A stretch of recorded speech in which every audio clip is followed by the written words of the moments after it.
पढ़ रहे हैं भागवतम का तीसरा स्कंद अध्याय 1 श्लोक संख्या 5। श्रुत उवाच सा इवं ऋषिवर्योऽयं पृष्ठराजना परीक्षिता प्रत्यहातं स्वभाववित् कृतात्मा श्रूयतम् इति। सूत उवाच सा इवं ऋषिवर्योऽयं पृष्ठराजना परीक्षिता प्रत्यहातं स्वभाववित् कृतात्मा श्रूयतम् इति। सा इवं ऋषिवर्योऽयं पृष्ठराजना परीक्षिता प्रत्येतं सुबधो पिता पितात्मा श्रूयतम इति। आप में से कोई श्लोका पढ़ना चाहे प्लीज पढ़े। हरे कृष्ण माता जी। सूतवाच स एवं ऋषिवर्या अयं पृष्ठा राज्ञा परीक्षिता प्रति आहतं सुबो बहुवित प्रीतात्मा श्रूयतामिति। हरे कृष्ण। और कोई? हरे कृष्ण माता जी। हरे कृष्ण। सूतवाच स एवं ऋषिवर्योऽयं प्रस्थो राजना परीक्षिता प्रत्याहातं सबाहुवित् प्रतिमा सूर्योत्मा इति। हरे कृष्ण माता जी। हरे कृष्ण। हरे कृष्ण माता जी। हरे कृष्ण। पर स्क्रीन शेयर नहीं हो पाएगा, मेरे पास पीडीएफ एक्चुअली अभी लैपटॉप मैंने डाउनलोड नहीं किया, तो मैं पुस्तक से पढ़ रही हूँ। आप लोग भी पुस्तक रख सकते हैं संग में, ठीक है। तो हम लोग पढ़ रहे हैं 5वां श्लोक, आज चर्चा करेंगे हम लोग। सुतुवाच स एवं ऋषिवर्योऽयं पृष्ठराज्ञा परीक्षिता प्रत्यहातं सुबहुवित्ता कृतात्मा श्रूयतामिति। शब्दार्थ: सूत उवाच, श्री सूत गोस्वामी ने कहा, स वे एवं इस प्रकार, ऋषि वर्य महान ऋषि, अयम श्री सुखदेव गोस्वामी, पृष्ठ पूछे जाने पर, राज्ञ राजा परीक्षित महाराज परीक्षित द्वारा, प्रति सह आह कहा तम उस राजा को, सुभववित अत्यंत अनुभवी, प्रीत आत्मा पूर्ण रूप से तुष्ट, श्रीयात्मा कृपया सुने इति इस प्रकार। तो आगे क्या अनुवाद है? श्रील सूत गोस्वामी ने कहा, श्री सुखदेव गोस्वामी अत्यंत अनुभवी थे और राजा से प्रसन्न थे। इस तरह राजा द्वारा प्रश्न किए जाने पर उन्होंने उनसे कहा, कृपया इस विषय को ध्यान पूर्वक सुने। तो यहाँ पे क्या बताया जा रहा है? सूत गोस्वामी किन्हें बता रहे हैं? शौनक आदि ऋषि जो सभा में है, ठीक है। तो सुखदेव गोस्वामी से परीक्षित महाराज ने कल प्रश्न पूछे थे, और परीक्षित महाराज, अब जो सुखदेव गोस्वामी बहुत प्रसन्न है, जैसे मैंने आपको पहले भी बताया कि जो वैष्णव गण होते हैं वो कमल के समान है, जिस प्रकार से हम अप्रोच करते हैं उस प्रकार से उनका हृदय खुलता है और हमें भक्ति की और भूयतम ज्ञान के बारे में पता चलता है। तो वैसा ही है। तो यहाँ पे सुखदेव गोस्वामी बहुत प्रसन्न है परीक्षित महाराज का भाव देख के, और जिस प्रकार से उन्होंने प्रश्न पूछा। देखिए, ये प्रश्न कोई चैलेंजिंग वेड में उन्होंने नहीं पूछा। हमें प्रश्न कैसे पूछना चाहिए? विनम्र भाव से, एक लर्निंग भाव है। ऐसा ना हो कि will be enquiring in challenging mood, नहीं, चैलेंजिंग परिस्थिति में नहीं। जैसे चैलेंजिंग में एक बार एक हिप्पी, प्रभुपाद जी का पंडाल प्रोग्राम था, तो एक हिप्पी आया, हाँ, तो उसने प्रभुपाद को डायरेक्ट आके पूछा, क्या आप आत्म साक्षात्कार का ज्ञान हो चुका है आपको? तो इस तरीके से पूछता है। तो सभी शिष्यगण देखते हैं कि ये तो बड़ी बदतमीजी से पूछ रहा है, कोई इसका चलता आसानी से, मतलब एक साधु के सामने कैसे बात करना चाहिए वैसे भाव नहीं है। उसको भगा रहे थे। प्रभुपाद ने बोला, कोई बात नहीं, आने दो, सामने आने दो। उसने फिर वैसे ही पूछा, फिर दूसरी बार पूछा, तो प्रभुपाद ने भी काउंटर क्वेश्चन किया। प्रभुपाद ने उत्तर नहीं दिया, ये पूछा कि ये बताओ कि भगवत गीता का अध्ययन कैसे करना चाहिए। ये नहीं, उत्तर नहीं दिया, बोला तुम बताओ भगवत गीता का अध्ययन कैसे करना चाहिए। तो फिर वही पूछे, और प्रभुपाद ने उनको उत्तर नहीं दिया। कहने का तात्पर्य ऐसा होता है, शास्त्र में भी वर्णित है, यदि हमारा जो प्रश्न है साधु गणों से अगर विनम्र भाव में नहीं होता, तो शास्त्र के अनुसार ऐसे साधुगण उसको इग्नोर कर सकते हैं, उसको उत्तर देना जरूरी नहीं समझते। तो ऐसा हम लोगों को ध्यान देना चाहिए कि किस भाव से हम पूछ रहे हैं, या क्या हम लोगों को क्या हमारा इंटेंशन क्या है पीछे पूछने का। क्या हम सामने वाले का ज्ञान तो नहीं चेक करें कि कितना नॉलेजेबल है, हाँ, ये देखते हैं इसको आता है कि नहीं आता है, हाँ। और हम लोग किस लिए पूछ रहे हैं, हम इसलिए पूछ रहे हैं कि नहीं मुझे शायद भक्ति में मदद हो जाए, मुझे सच में ही कुछ समझ नहीं आता, तो ऐसा भाव है। तो हमारा भाव प्रश्न पूछने का क्या होना चाहिए कि मुझे सच में ही नहीं आता, या विनम्र भाव से हम जानने का प्रयास करते हैं, तो ऐसा हम लोगों का प्रश्न रहना चाहिए। ठीक है, तो यहाँ पे सुखदेव गोस्वामी परीक्षित महाराज से बहुत ही प्रसन्न है। और ये भी मैंने बोला था कि quality of the question define your intelligence, कि हमारे किस प्रकार का प्रश्न हमारी बुद्धिमत्ता को दर्शाता है। हाँ, कि एक साधु के सामने जाके हम फालतू की बातें कर रहे हैं तो बुद्धिमत्ता नहीं है वो। हाँ, अगर हम जाके भक्ति के बारे में पूछते हैं कि किस प्रकार से हम वृद्धि कर सकते हैं, दैट इज एन इंटेलिजेंस। हाँ, ये ना कि हम जाके तो फालतू की बातें करने लग जाए। तो यहाँ पे वो प्रश्न भी बहुत प्रसन्न करते हैं। ऐसे जो प्रश्न होते हैं साधुओं को बहुत प्रसन्न करते हैं। जैसे मैंने बताया मुझे ये बहुत पसंद है, 11वें स्कंद में वर्णन आता है नव योगेंद्र और निमि महाराज का। This incident is quite very close to my heart, क्योंकि बहुत कुछ सीखने को है इससे। क्या उसमें आता है, तो निमि महाराज जैसे ही नव योगेंद्र उनके घर आते हैं तो निमि महाराज उनसे प्रश्न पूछना शुरू कर देते हैं। और प्रश्न में साधारण नहीं, हम सबके लिए हैं। जैसे अर्जुन ने जो पूछे हैं, या परीक्षित महाराज मुझे मुनि का ही अध्ययन कर रहे हैं, पढ़ रहे हैं, हमारे लिए लाभदायक है। तो वो डायरेक्ट उनसे प्रश्न पूछना शुरू कर देते हैं। तो क्या होता है, तो सभी कोई पूछ सकते कि ये क्या साधुगण है, सीधा प्रश्न पूछना शुरू कर दिया। देखिए जो साधुगण होते हैं, आपको पता है गाय के दूध निकालने में 7 मिनट लगते हैं, वो इससे ज्यादा किसी एक जगह में रुकते नहीं है। एक जो साधु होता है वो उससे ज्यादा कहीं और रुकते नहीं है। They just stay for the moment till the cow is milked. जब जितना समय एक गाय से दूध निकालने को लगता है, उतना ही एक साधु एक जगह पर टिकता है, ज्यादा देर तक रुकता नहीं है। तो ये एक साधु की बात होती है। मगर यहाँ पर सुखदेव गोस्वामी 7 मिनट नहीं, 7 दिन 24/7 he was with परीक्षित महाराज। अब देखिए मैंने बोला ना भक्तों को बांध के रखना आना चाहिए, तो यहाँ पे परीक्षित महाराज के प्रश्न वैसे थे। और निमि महाराज ने भी कहा था कि क्या पता ये साधु कितने, मैं कोई इतना भाग्यशाली हूँ कि ये मेरे पास ही बैठे रहेंगे, पता नहीं कब चले जाए, तो बेहतर है कि मैं अपने उद्धार और अपनी प्रजा सबके उद्धार के लिए कुछ पूछ लूं। हाँ, तो हमें भी प्रश्न पूछने चाहिए, कल बात की थी। तो परीक्षित महाराज के प्रश्न ही है जो सुखदेव गोस्वामी कहते हैं कि कृपया इस विषय को ध्यान पूर्वक सुनो। अब मैं सुनाना चाहता हूँ, आपको प्रसन्न हो गए ना, तब सुना रहे हैं। और मैंने बोला ना कि एक साधु 7 मिनट से ज्यादा रुकता नहीं है कहीं पे, मगर परीक्षित महाराज के जो भाव है, पूछने की इंक्वायरी है, कृष्ण कथा करने को मिल रहा है। जैसे पार्वती मैया और भगवान शिव, एक बार भगवान शिव पार्वती से बहुत प्रसन्न थे, तो बोला कि मांगो क्या मांगना है। अभी नया विवाह हुआ था, तो थोड़ा शिव जी को डर भी था, पता नहीं क्या क्या मांग लेगी, अभी नया विवाह, पता नहीं क्या मांग ले। मगर पार्वती मैया ने क्या मांगा उनसे, उन्होंने बोला कि मुझे हरि कथा सुनना है। और ये सुन के भगवान शिव बहुत प्रसन्न हुए, बोला अहो भाग्य, अहो भाग्य। क्या भाग्य आज जागा है कि आज हरि कथा सुनाने का मौका मिल रहा है। तो एक भक्तगण बहुत प्रसन्न होते हैं जब उनको कहा जाता है कि थोड़ी कथा सुना दीजिए। अभी आप मुझे बोल रहे कि आप थके हुए होंगे, यस आई एम टायर्ड, मैं रात को सोई नहीं हूँ, literally I have not slept. पता नहीं नींद नहीं आया, कोई 1-1.5 बज चुका था, तो hardly I think I have slept for 2 or 3 hours, may be 2 hours hardly. But thing is नींद क्यों नहीं है, क्योंकि भागवतम ये जो कैंटो है ना, 3rd कैंटो, इसका ये जो वर्णन है, ये चर्चा, ये बहुत मधुर है। I don't want to miss. और मुझे पता पूरा दिन पता नहीं मैं क्या ही करूंगी, बट ये सुबह का समय भागवतम मिस नहीं करना चाहते, क्योंकि आज तो भक्तों का संग मिल रहा है। अब पता नहीं आप लोगों का संग भी कितना ही मिलेगा मुझे, बट जितना भी मिल रहा है I don't want to miss out. और ये भागवतम चर्चा भी मिस नहीं करना चाहते। एक मौका मिल रहा है कथा करने का, क्यों उसको छोड़ा जाए।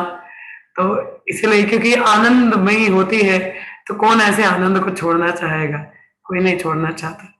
तो इसीलिए मुझे भी आनंद आता है, थकान की बात नहीं होती, हर किसी को ही आनंद आता है। जैसे सुखदेव गोस्वामी बहुत आनंदित हैं कि ऐसा उनको भी मौका मिल रहा है भगवान की लीलाएं बताने का, तो वो बहुत प्रसन्न है। इसलिए परीक्षित महाराज को क्या कहते हैं कि कृपा इस विषय को ध्यान पूर्वक सुने। ठीक है, आगे क्या वर्णन आता है। तो इसलिए जब भी भक्तगणों की सभा में हो तो प्रश्न पूछिए, हरि कथा के लिए कहें, भक्तगण बहुत प्रसन्न होंगे और कृपा रूप में नेक्टर उनके मुख से हम सुन पाएंगे या आस्वादन कर पाएंगे। हाँ, जैसे बांसुरी भगवान के लिप्स, हाँ मुझे पता नहीं इसको हिंदी में मैं होठों से चुंबित द्वारा इतना नेक्टर उसको मिलता है, वो छूटना ही नहीं है। हाँ, उसको भी इतना नेक्टर मिल रहा है ना भगवान के होठों से। उसी प्रकार से भक्तों के मुखार विंद से हमें भी नेक्टर मिलता है, एंड जो कि बहुत ही आनंदित रहता है, और उसके लिए हमको आतुरता होनी चाहिए। तो हमें भक्तों से कथा सुनना चाहिए, श्रवण कीर्तन करना चाहिए। ठीक है, आगे जैसे लिखा है, आगे श्लोक आता है, श्री शुक उवाच यदा तु राजा स्वस्तानुसाधुना पुषन् धर्मेण विनष्ट दृष्टि भ्रातृया विष्टस्य स्थानं विबुन्धनु प्रवेश्य लक्षा भवने दधा। श्रील सुखदेव गोस्वामी ने कहा, राजा धृतराष्ट्र अपने बेईमान पुत्रों का पालन पोषण करने की अपवित्र इच्छाओं के वश में होकर अंतर्दृष्टि खो चुका था, और उसने अपने पितृविहीन भतीजों पांडवों को जला डालने हेतु लक्षागृह में आग लगा दी। अब कहां से कथा चल रही है? पांडवों द्वारा, क्योंकि विदुर की बात हो रही है ना। तो विदुर का हो रहा है कि किस परिस्थिति में, क्योंकि हमने कल ही चर्चा किया था कि भगवान के लिए पांडवों का घर तो जैसे अपना ही है, आ जा रहे हैं, वहीं पे रह रहे हैं, अपना ही समझ के बैठे थे। तो ऐसे एटमॉस्फेयर में जहाँ भगवान भी है, तो विदुर क्यों निकले वहां से? हाँ, फैमिली प्रॉब्लम्स, हाँ, बट पर्पस तो कुछ और था ना। Higher purpose is there to meet Maitreya Muni, है ना। तो समथिंग हायर कि बाहर जाके भी संग हमको लेना पड़ता है। हाँ, कोई पूछे मैं भी गौर पूर्णिमा छोड़ के कहीं और क्यों गई? संग है, अच्छा भक्तों का संग है, वहां पे बहुत उत्साहित भक्त है, तो आनंदमय था। तभी कहाँ 2-3 दिन का प्लान था पूरा, पता नहीं 10-15 दिन लगा दिए शायद। तो इसे लेके जहाँ भक्त संग होता है, भक्त तो वहीं पे जाना पसंद करता है। तो ऐसे था। हाँ, तो ऐसा एटमॉस्फेयर, स्टोरी वहीं से चल रहा है। ठीक है, तो क्या बता रहे सुखदेव गोस्वामी कहते हैं कि धृतराष्ट्र, देखिए धृत राष्ट्र, राष्ट्र का अर्थ होता है कंट्री और स्टेट, और धृत मतलब होल्ड, पकड़ के रखना। ठीक है, तो धृतराष्ट्र का अर्थ हुआ पकड़ के रखना, मतलब अटैचमेंट्स को पकड़ के रखना या आसक्ति रखना। तो जैसे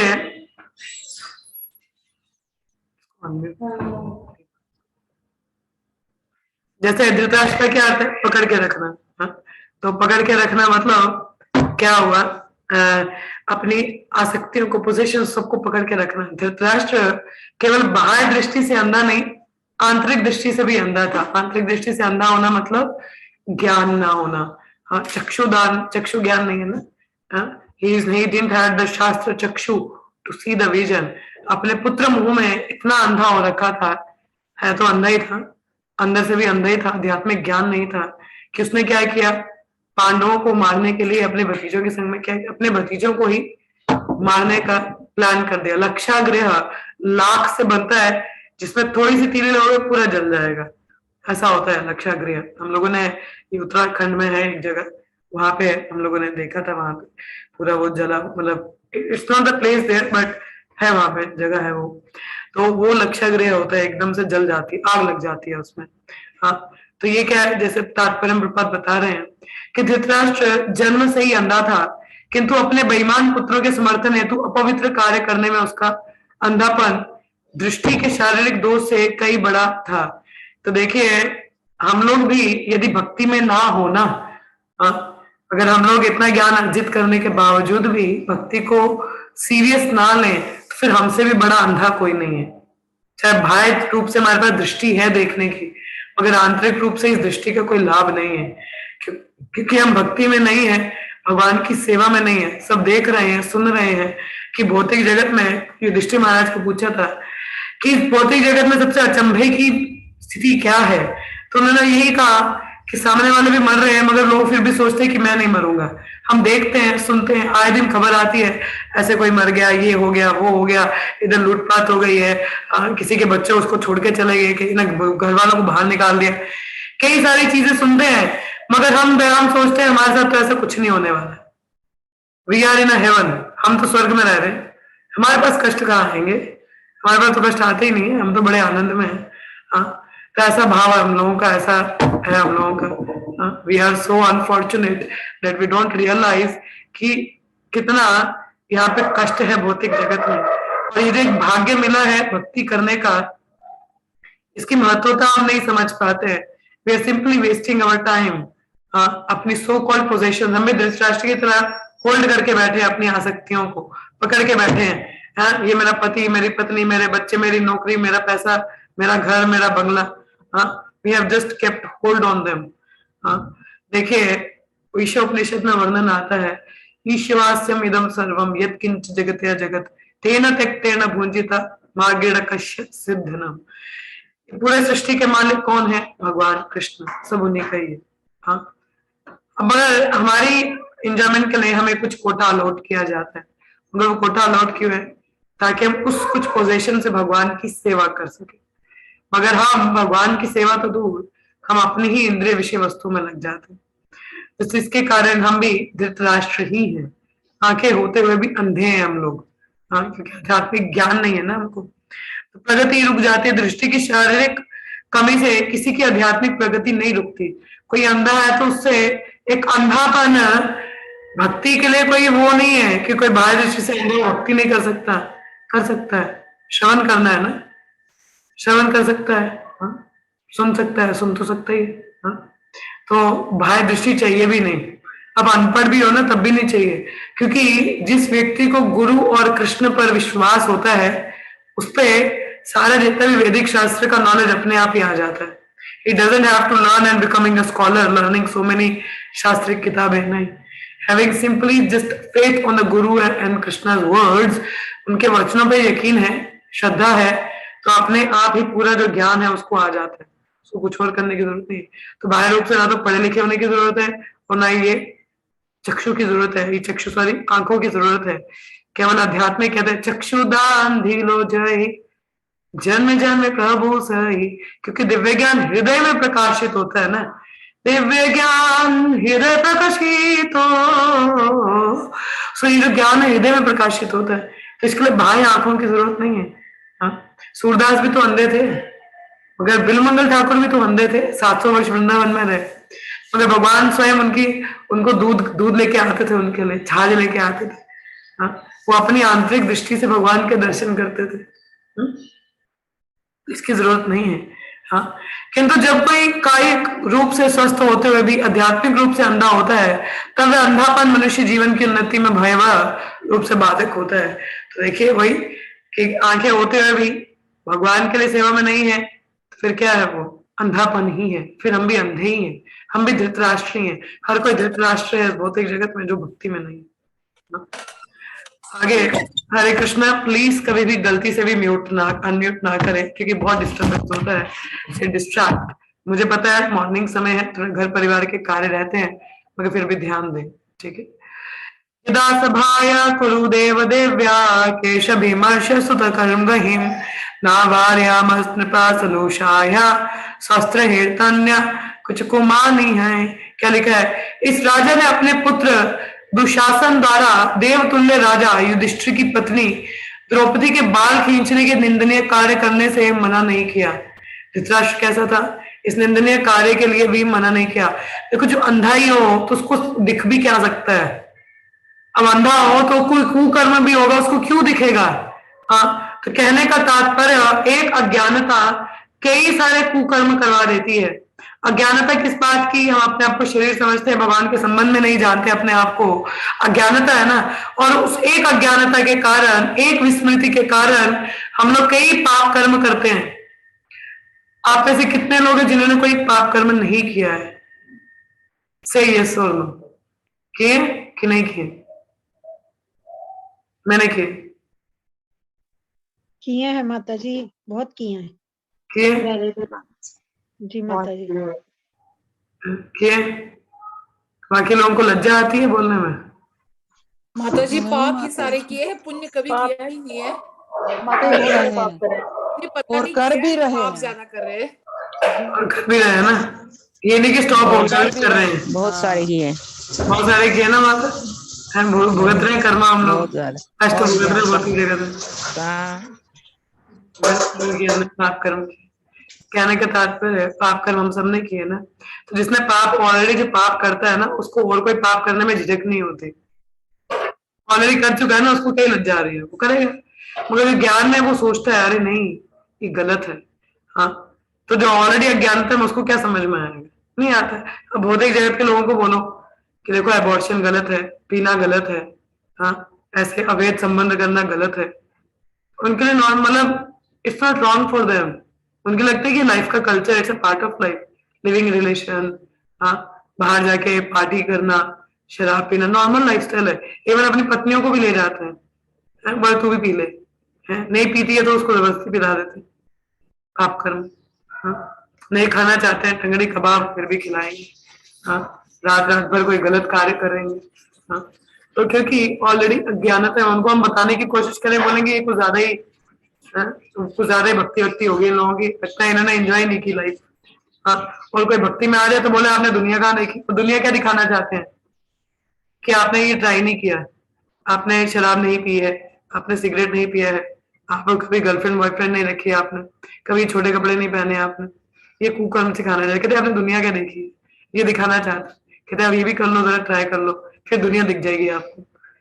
देखिए समझदार के लिए इशारा काफी है, खुद अनुभव करने की आवश्यकता नहीं होती। समझते हैं आप लोग, समझदार के लिए इशारा काफी है।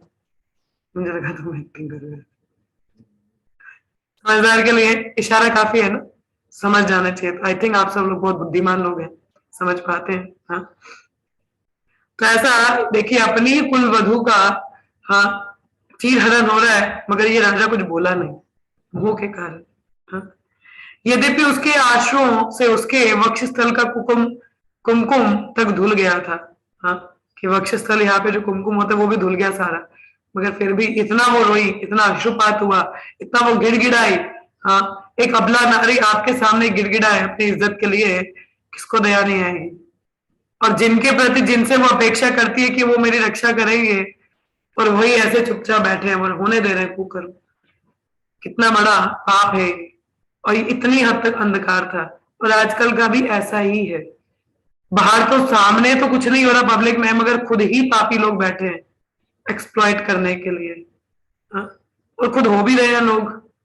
हाँ ये गर्लफ्रेंड बॉयफ्रेंड क्या ही हो रहा है, एक्सप्लॉइटेशन ही है, एक्सप्लॉइटेशन ही है ना बिना शादी के। तो जी माता जी। तो यही चीज बताई जा रही, कितना कुकर्म लोग करते हैं। हाँ सोचते हैं यही सही है, अपने बच्चों को भी उसी चीज में लगा देते हैं।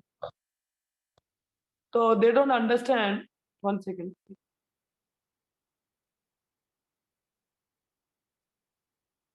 तो वो समझ नहीं पाते हैं कि गलत कैसा ज्ञान, अज्ञानता वाला खुद अज्ञानता में बच्चों को भी अज्ञानता में लगाते हैं और सारी और अज्ञानता फैलाते हैं। ज्ञान देने का प्रयास किया जाए समझते नहीं। हाँ, ऐसा ही होता है। तो बाद में कल को उनके ही घर में कुछ बुरा होगा, they will like okay with it, हाँ कोई दिक्कत नहीं। हम बच्चे रात को पी के आएंगे, बोले कोई बात नहीं बच्चा अगली बार से ज्यादा नहीं पी लेते, ये बोल दें। जैसे आगे के श्लोक में है, धूते तो धर्म न्याजित साधो सत्यवालम वनम गतस्य नायाचतो दत्त समयन दायम तमोजुषानो यदजात शत्रु। क्या लिखा है, युधिष्ठिर जो कि अजात शत्रु होता है जिसका कोई शत्रु ना हो। हाँ तो भक्तों का कोई शत्रु नहीं होता, क्योंकि वे धीर होते हैं, सभी उनसे बहुत प्रेम करते हैं, कहीं पे भी जाएं बहुत प्रेम मिलता है। अभी कल मैं बता रही, हम लोग इधर चंडीगढ़ में, there are devotees are so loving, मतलब आते मेरे को मंदिर से ही आना था, सब लोग इतना रो रहे थे, कहते मत जाइए, तो एक दिन और रुक जाओ, एक दिन और रुक जाओ। हाँ, इतना प्रेम है सभी में, प्रेम मतलब भक्तों में है, सब प्रेम करते हैं एक दूसरे से। अभी मैं तो आई डोंट नो देम इतना, तो मैं तो वहाँ पे I am not preaching even, मैं तो I was just a guest there, मगर फिर भी इतना प्रेम उन लोगों ने दिया कि मन तो हो ही नहीं रहा था कि जाने का, कि वापस आऊं भी यहाँ पे। हाँ, मगर यहाँ पे भक्तगण है, आप लोग भी बहुत प्रेम देते हैं। वही जो भक्तगण है उनसे प्रेम ही मिलता है, भक्त सबको प्रिय होते हैं ना, और कोई उनसे आसक्त हो जाता है। मुझे माता जी जिनके घर हो गए तो वो तो ऐसे रो रहे थे जैसे उनकी विदाई होती है। हाँ मतलब so much love they have for the devotees, so they are like धीरा धीरा जना प्रिया प्रिया करो। ये जो भक्त है वो सबको बहुत प्रिय होते हैं, उनको कोई शत्रु नहीं होता, कोई खुद उनका दुश्मन बन जाए बात अलग है, अगर उनका वो किसी को अपना दुश्मन नहीं समझते, ना कि कोई और भी उनसे द्वेष करते, इवन भौतिकवादी भी उनसे बहुत मतलब आकर्षित हो जाते हैं, उनका वह भाव देख के, क्योंकि वो सेल्फलेस है ना, हर किसी के प्रति दया भाव है, उनको भक्ति में लाने का रहता है, इसीलिए वैसा होता नहीं। तो जैसे युधिष्ठिर महाराज का क्या कैरेक्टर था, वो अजात शत्रु, मतलब उनका कोई शत्रु नहीं था। जुए में छल पूर्वक हरा दिए गए, छल किया गया, इतने इतने हाँ, साधारण इतने अच्छे वक्त उनको छल किया गया, किंतु चूंकि उन्होंने सत्य का व्रत लिया था, अतः वे जंगल चले गए। अब सत्य फॉलो करते थे, धर्मराज थे, तो बोला कि नहीं, गलत नहीं लूंगा। समय पूरा होने पर जब वे वापस आए और जब उन्होंने साम्राज्य का अपना न्यायोचित भाग वापस करने की याचना की, तो मोहग्रस्त धृतराष्ट्र ने इसे देने से अस्वीकार कर दिया। अब जब वापिस आए, ठीक है, तो क्या हुआ? तो देखिए युद्ध का क्या कारण था, यही तो था ना, आके तो राज्य देना था, तो युद्ध यही है। धृतराष्ट्र बोला नहीं, हम नहीं देंगे। मोहग्रस्त, इतना अंधापन होता है इंसान में, अज्ञानता का, इंसान ये नहीं समझ पाता है कि मैंने वादा भी किया है कि मैं निभा दूं। प्रॉमिस था, शर्त के अनुसार क्या था कि अगर वो प्रॉपरली वापस आ जाते हैं तो राज्य उनको सौंपना चाहिए था। हाँ, अगर नहीं है, उसी प्रकार से भक्तगण भी जब दीक्षा लेते हैं, क्या दबाव लेते हैं हम लोग। हाँ, और अगर अपनी आसक्तियां मोहग्रस्त हो जाएं तो हम वो भाव तोड़ देते हैं, फिर हम एक जानवर से कम नहीं है, क्योंकि जानवर ही है जो अपनी भाव को फॉलो नहीं करता। मनुष्य ऐसा नहीं करता, हाँ, एक भला मानुस ऐसा नहीं करता। मगर हम भी फिर धृतराष्ट्री हैं कि हम अपनी भाव को फॉलो ना करें, मोहग्रस्त हो जाए, आगे सेवा ना। आगे जैसे तात्पर्य में प्रपद बताते हैं, महाराज युधिष्ठिर अपने पिता के साम्राज्य के न्यायोचित उत्तराधिकारी थे, हाँ, क्योंकि वही कुल मतलब योग्य राजा थे। हाँ, किंतु दुर्योधन इत्यादि अपने पुत्रों का पक्षपात करने हेतु महाराज युधिष्ठिर ने, ताऊ धृतराष्ट्र ने अपने भतीजों को उनके राज्य अधिकार से उन्हें वंचित करने हेतु अनेक छल पूर्वक युक्तियों का सहारा लिया। अंत में पांडवों ने पांचों भाइयों के लिए केवल 5 गांव मांगे, बोले कि ठीक है 5 गांव ही दे दो।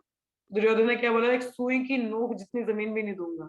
हाँ, इस घटना के फलस्वरूप कुरुक्षेत्र का युद्ध हुआ, यही कारण था। हाँ, वही ना कि हमारा जो भुंगते भोजई तई चैवा, जितना कोटा हमको अलॉटेड होता है उसी में संतुष्ट होकर भगवान की सेवा करनी चाहिए। ये नहीं कि we are just increasing our fencing, अभी इतना फेंसिंग था वो और जाके बाढ़ को बढ़ा देंगे। इसकी प्रॉपर्टी भी अपने कब्जे में करेंगे, क्या करोगे, साथ में तो कुछ जाएगा नहीं ना, नथिंग इज गोइंग, केवल आपकी भक्ति जाएगी साथ में। और आपके कर्म। तो था कुरुक्षेत्र का युद्ध पांडवों द्वारा नहीं अपितु कौरवों द्वारा उकसाया गया। तो ये पांडव नहीं लड़ना चाहते थे, उन्होंने हर मुमकिन प्रयास किया कि अंत तक ये रुक जाए। हाँ, मगर ये कौरव से जो चाहते थे अपने विनाश, कहते हैं विनाश काल है विपरीत बुद्धि, अपना जो है, अपना जो बैल मुझे मार वाला हिसाब है, अपनी मृत्यु को खुद ही न्योता दे रहे हैं। हाँ, क्षत्रियो के रूप में पांडवों की सही जीविका तो एकमात्र शासन करना था, ना कि कोई अन्य कार्य स्वीकार करना। एक ब्राह्मण क्षत्रिय वैश्य किसी भी परिस्थिति में अपनी जीविका के लिए नौकरी स्वीकार नहीं करता। अब क्षत्रिय है ना, कोई और कार्य तो कर नहीं सकते। हाँ, तो इतना ही मांगा था, मगर फिर भी उन लोगों ने इसका क्या है, संयोजित किया नहीं। हाँ, माने समझ में नहीं आया उनको, क्या कारण है। देखिए सबके अंदर भी धृतराष्ट्र है। समझिए यदि हम भी समय रहते संभले ना, फिर क्या है, हम भी मृत्यु को न्योता दे रहे हैं, आ जाओ मारो मुझे। हाँ, तो वी हैव टू अंडरस्टैंड, भक्तों के लिए कभी मृत्यु नहीं होती। जिस प्रकार से एक बिल्ली का बच्चा क्या होता है, सॉरी, जैसे एक बिल्ली है, ठीक है, अपने बच्चे को मुंह में पकड़ती है, चूहे को पकड़ती है, अंतर है ना। चूहे को पकड़े तो चूहा भयभीत है क्योंकि उसको वो खाने वाली है, मगर बच्चा भयभीत नहीं है क्योंकि उसको पता है कि मुझे ये प्रेम है माता का। उसी प्रकार से मृत्यु भक्तों के लिए प्रेम है। हाँ, कि इट्स अ स्टेपिंग स्टोन, एक उस पे पैर रख के हम भगवत धाम जा रहे हैं। हाँ, भक्तों के लिए मृत्यु का कोई भय नहीं होता। हाँ, उनके लिए तो एक मौका हो जाता है भगवत धाम जाने का, sleeping and waking up with Krishna. हाँ, सोना है और आंखें भगवान के संग में खोलनी है, तो ऐसा भाव है। मगर हम धृतराष्ट्र जैसी अगर प्रवृत्ति रखते हैं, फिर क्या है, मृत्यु को न्योता दे रहे हैं, फिर यम के दूत आएंगे और कोड़े मारेंगे हम। हाँ, फिर हम क्या है, नरक में फंसेंगे, वहां पे बहुत भुगतान करना पड़ेगा। इतने पाप कर्म किए हैं, कोई इसका इलाज नहीं है। एक ही इलाज है, हरे नाम हरे नाम एवं केवलम, कलौ नास्ते व नास्ते व गतिरन्यथा। और शुद्ध भक्तों के संग में हम भक्ति करें, श्रवण कीर्तन करें, लालसा उत्सुकता होना चाहिए सुनने का, सेवा करने का, तभी भक्ति में प्रगति है, नहीं तो पॉसिबल नहीं। ठीक है, आज इतना ही करेंगे, क्षमा करिए थोड़ा जल्दी में खत्म कर रही हूँ, तो लैपटॉप मेरा बंद हो चुका है। तो आप में से किसी का कोई प्रश्न हो या कोई कुछ कहना चाहे तो मोस्ट वेलकम। हरे कृष्ण। कोई प्रश्न है किसी का या कुछ टीका टिप्पणी हो?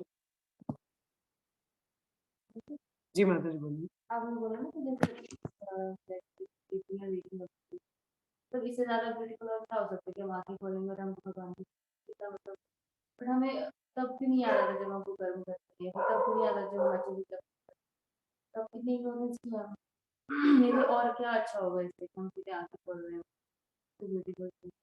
अगर हमने अच्छे से नहीं किया होगा तो ऐसा नहीं होगा, हम आंखें खोलेंगे तो इलाज होगा, फिर ये हम क्यों भूल जाते हैं कि माता जी प्रश्न पूछ रही हैं कि जैसे ये तो बहुत अच्छी बात है कि हम सो रहे हैं तो और भगवान के संग में आंखें खोलेंगे तो भगवान को पाएंगे संग में। परंतु हम कुकर्म में लग जाते हैं, भूल जाते हैं उस बात को और अज्ञानतावश कई पाप कर्म करते हैं और हमें पता है उस पाप कर्म से क्या होगा, आंखें खोलेंगे तो यमराज दिखेगा। हाँ, तो ये चीज कैसे हमें विस्मृति रहे? माता जी हमें अभ्यास करना चाहिए भगवान को याद करने का। बहुत ही सरल आदेश हमको मिला है, always remember Krishna, never forget Krishna. और ऐसा तो है नहीं क्योंकि हम लोग कई जन्मों से माया के संग में है, तो इमीडिएटली रिमेम्बरेंस होना पॉसिबल नहीं है। हमें तो यही याद नहीं रहता मैंने सुबह खाया क्या, फिर क्या बात करें कि हमें कृष्ण याद रहे। हमें तो वही याद रहेगा जो हमने ज्यादा हमें व्यतीत जहाँ किया है, भोग विलास किया है। हाँ, अब वो चीजों का स्मरण ज्यादा है तो that is why it require constant hammering. हमें कांस्टेंट हैमरिंग मिलती रहे, संग में हम श्रवण करते रहें और अभ्यास करें। जब भी मैंने कल भी आपको बताया था कि आपको जब भी समय मिले आप नाम जप करने का प्रयास करें। जितना ज्यादा आप नाम जप करने का प्रयास करोगे उतना ज्यादा भगवान का नाम कानों में जाएगा और मन में जब जाएगा तो हृदय तक उतरेगा। हृदय में उतरेगा तो ये जो मलिनता है वो धीरे धीरे साफ होती है। तो अभ्यास योगा युक्ता नाम, अभ्यास करते हैं, मनन करने का प्रयास करते हैं तो अपने आप स्मरण आता है। So we need to do the practice. Practice makes man perfect. It's not an overnight process. कोई ओवरनाइट प्रोसेस नहीं है, हमें धैर्य रखना पड़ता है, धैर्य पूर्वक हर समय अधिक से अधिक अपना प्रयास डालना चाहिए। We need to put our 100% efforts in whatever I do, maybe a little service of cleaning, maybe cooking और maybe doing a service of cooking. Any service I do, maybe वो छोटी छोटी क्यों ना हो, मगर उसमें मेरा गुरुदेव कहते हैं whatever service you do, whatever you can do, master it. जो भी आप कर सकते हो उसको मास्टर करिए। Master means do it with the full expertise, paying attention to the detail. Absorption है ना, वो अब्जॉर्प्शन आपको बचा के रखते हैं। आई रिमेम्बर आपके भाई ने प्रश्न पूछा था गुरुदेव को, माता जी के भाई ने प्रश्न पूछा था हमारे गुरुदेव से कि बोला कि मैं तो पूरा समय तो भक्ति करता हूँ, गेम तो मैं आधा घंटा ही खेलता हूँ, मगर फिर भी दिमाग में तो वो गेम ही चलती है, तो क्यों ऐसा होता है? तो बोला इसलिए क्योंकि आपकी अब्जॉर्प्शन उसमें ज्यादा है। और मैंने क्या बताया था, Krishna consciousness depend in one word, that is absorption. तुम्हारी अब्जॉर्प्शन कहाँ पे है? We should try to put our effort, प्रयास करना चाहिए। Again we should try to put our effort and pray constantly कि let me be absorbed in it. हमें prayer करनी चाहिए, प्रेयर तो रहने दो। बोथ। प्रेयर ने प्रेयर करके छोड़ दिया, नौकरी लग जाए मेरी, अब हम मेहनत नहीं करेंगे, हमें मेहनत करनी पड़ती है, नेवर रिक्वायर एवरीवन। हाँ, तो what is called that is उत्साह निश्चय धैर्य, enthusiasm is endeavor with intelligence। उत्साह का क्या अर्थ होता है? endeavor with intelligence, बुद्धिमत्ता के साथ endeavor करना, ठीक है, understanding how to do this activity. Got the point? किसी और का प्रश्न हो यहाँ पे? हरे कृष्ण। हाँ जी, किसी और का प्रश्न है? हमें बहुत है हरे हमारे। कृष्ण। हरे कृष्ण माता जी। माता जी मैंने पूछना था, जो विदुर महाराज है वो मैत्री ऋषि से कब मिले थे? जब महाभारत, जब ये युद्ध चल रहा था ये माता तब? जी युद्ध के बाद नहीं, युद्ध के पहले की बात है। नहीं, but that time Duryodhan is already, युद्ध से पहले माता जी। बाद आफ्टर द युद्ध Vidura came to teach Dhritarashtra. Vidura came to Dhritarashtra माता आ गया। माता जी युद्ध के बाद ही परीक्षित बच गया ना। एक्चुअली माता जी विदुर जो है वो घर पहले छोड़ के गए थे, तो मित्र मुनि से पहले मिले थे, और जब युद्ध हो चुका था उसके बाद में विदुर वापस आते हैं धृतराष्ट्र के उद्धार के लिए। अच्छा, वापस आके फिर से भागवतम सुनते हैं उस मतलब। समय धृतराष्ट्र को उपदेश देते कि अब तो तुम्हारे पास कुछ नहीं है, अभी भी जाग जाओ। ये प्रथम स्कंद में पढ़ा था हम लोगों ठीक है माता जी। ने। और अभी आएगा ही आगे, तो अभी पता चल ही जाएगा, अभी पढ़ेंगे हम लोग। ठीक है, क्योंकि मैं सोची विदुर तो युद्ध में तो था ही नहीं, तो मुझे लगा कि क्योंकि he शायद was on the pilgrimage, वो युद्ध से पहले ही जा चुके थे घर छोड़ के। तभी वो मैत्री मुनि से मिले, उन्होंने संग लिया। तो जब युद्ध समाप्त हुआ तो वापिस आए और फिर उन्होंने धृतराष्ट्र को उपदेश दिया था कि अब तो जागो, हाँ, उनके उद्धार के लिए। अभी आगे पढ़ेंगे माता जी, काफी वार्तालाप है, अभी आगे क्या ध्यान में आएगा। ठीक है किसी और माता जी। को कोई प्रश्न है यहाँ पे? हरे कृष्ण जी माता। कोई और प्रश्न है किसी का? Hare Krishna. Anything else? Hare no Krishna. माता जी, इसी में सबके आंसर मिलते हैं। चलिए एक मिल ही जाए, क्वेश्चन में सबको आंसर मिलते हैं। चलिए मिलते हैं तो बहुत बढ़िया, मगर हर किसी का प्रश्न होना चाहिए क्योंकि एवरीबॉडी इज इंडिविजुअल और हर एक मतलब का यही अलग लेवल का है ना, एक जैसा नहीं होता, हर एक की अपनी अपनी समस्या है। खैर नहीं है तो अच्छी बात है, समझ में आया आप सबको। बहुत बहुत धन्यवाद आप सबका ध्यान पूर्वक श्रवण करने के लिए। इसी प्रकार से नित्य भागवत सेवा, हमें भागवत सेवा करना है, को ध्यान पूर्वक सुनना है और अपने जीवन में भी उतारना है। ठीक है, आज के लिए इतना ही करेंगे। 3 बार हरे कृष्ण महामंत्र का उच्चारण करेंगे हम सभी।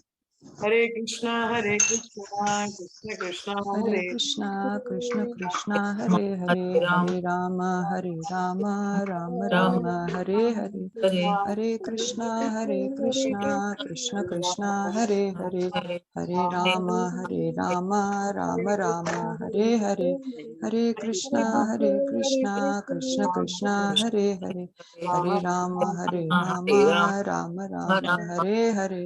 श्रीमद् भागवत की जय। जय। जी जय।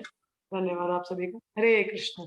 हरे हरे कृष्ण।